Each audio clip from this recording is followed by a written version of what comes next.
Isa sa pinaka-common na dahilan kung bakit maraming tao ang hindi makapagsimula ng negosyo. Ito yung lagi nilang sinasabi na wala kasi akong experience. Pero alam mo ba, halos lahat ng successful na negosyante ngayon, nagsimula lang din yan ng walang alam, walang experience, walang malaking puhunan, walang kasiguraduhan. Tingnan mo si Jollibee. Nagsimula lang yan bilang maliit na ice cream parlor. Hindi naman agad malaking fast food chain yan.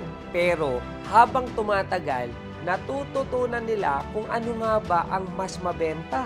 Nag-adjust sila, nag-improve sila, at doon nagsimulang lumago ang kanilang business. Yan ang pag-uusapan natin ngayon.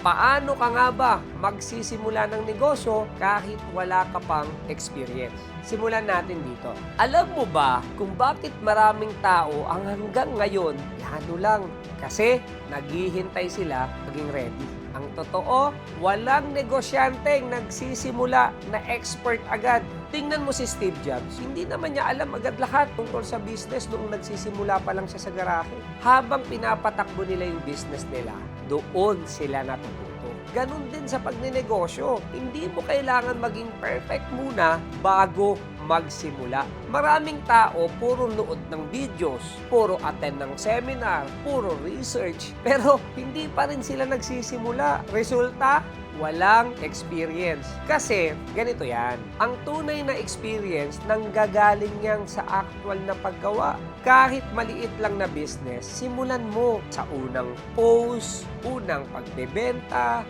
at unang customer. Doon nagsisimula lahat. Kasi, ang momentum, hindi nanggagaling sa kakaisip lang. Nanggagaling yan, alam mo, sa pagkilos. Kaya, huwag mong hintayin maging ready ka muna. Minsan, nagiging ready ka dahil nagsimula ka.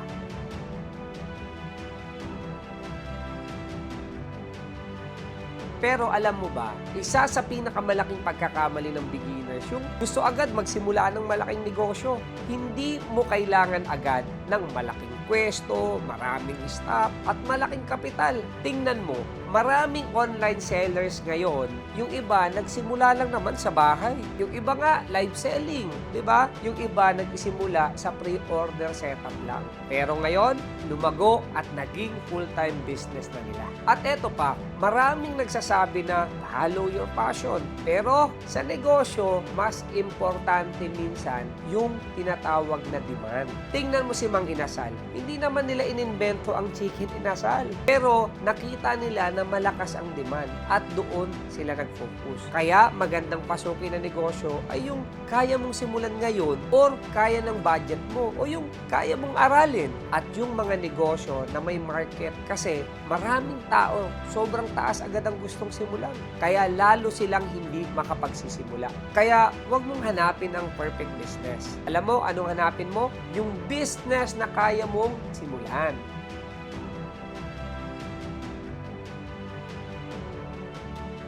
Real talk lang, hindi mo kailangan malaman muna lahat bago ka kumita dahil maraming beginners gusto alam muna agad lahat. Resulta, ayan na, overwhelmed. Sa sobrang daming gustong aralin, hindi na sila makapagsimula. Halimbawa, sa printing business, hindi mo kailangan kabisado lahat ng makina. Kailangan mo lang malaman ano nga ba yung mabenta, paano nga ba gumawa ng mga personalized item, or kung paano mag-print. At kung paano nga ba magbenta, yun muna. Kasi habang ginagawa mo, mas lalo kang matututo. Tingnan mo yung maraming successful business owners. Karamihan sa kanila, hindi naman graduate ng business school. Natuto sila habang pinapatakbo nila yung negosyo.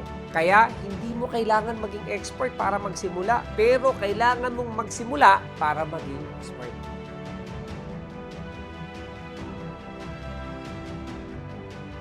Alam mo ba bakit maraming tao ang hindi yumayaman? Kasi gusto nila malaking resulta agad. Tingnan mo yung Amazon, nagsimula lang yan bilang online bookstore. Hindi naman sila nagsimula agad sa milyon-milyong produkto. Nag-start sila sa maliit na negosyo. Dapat ang una mong goal, yung una mong customer. Kasi once may una ka ng customer, doon na nagsisimula yung confidence. Kaya alam mo ba, pwede kang magsimula muna sa mga pre-order. O kaya mga made-to-order products. O kaya naman, small batch muna. Halimbawa, first 20 items muna. Hindi mo kailangan kompleto agad lahat. Mas importante, may simulan ka na.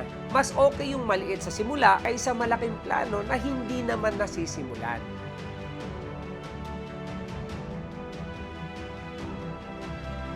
Alam mo ba, sa negosyo, mas mabilis kang matututo kapag may actual customer ka na? Kasi kahit gaano karaming videos ang panoorin mo sa internet, iba pa rin kapag totoong customer na ang kaharap mo. Dahil doon mo matututunan kung paano nga ba magbenta, paano kumausap ng customer, at kung paano humawak ng problema. Tingnan mo si Jack Ma. Bago nagsimula, ilang beses din siyang na-reject, pero hindi siya tumigil. Sa negosyo, normal lang magkamali, malugi minsan, o magkaroon ng bad decisions. Pero sa bawat pagkakamali, dapat may tinuturo. Kaya dapat tandaan mo na hindi failure ang pagkakamali. Failure ang sumuko bago ka pa matuto.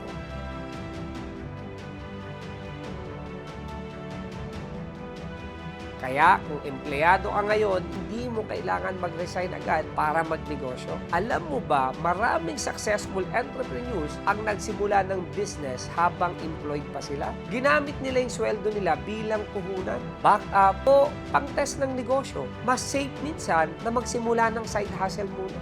Kasi hindi ka pa pressured kumita agad. May stability ka habang natututong magnegosyo. Kasi alam mo, ang goal mo naman dito ay hindi biglang tumalon sa pagiging empleyado sa pagnenegosyo. Alam mo, ang goal mo dapat ay unti-unting transition hanggang sa dumating yung point na kaya mo nang tumayo mag-isa sa negosyo. Kaya huwag mong sayangin ang sweldo mo ngayon. Baka yan ang puhunan mo sa future business mo. So tandaan mo hindi mo kailangan ng perfect timing, maraming experience, o malaking kapital. Ang kailangan mo lang dito, magsimula.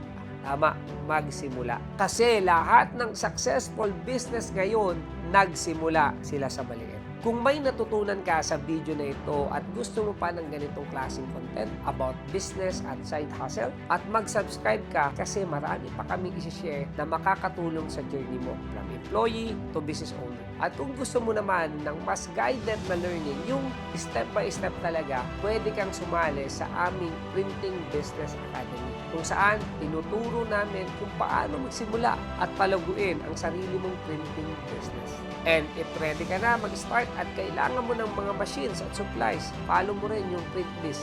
Yan yung one-stop shop namin na para sa lahat ng may kailangan sa printing business. Simulan mo na. Nandito lang kami para tumulong sa iyo.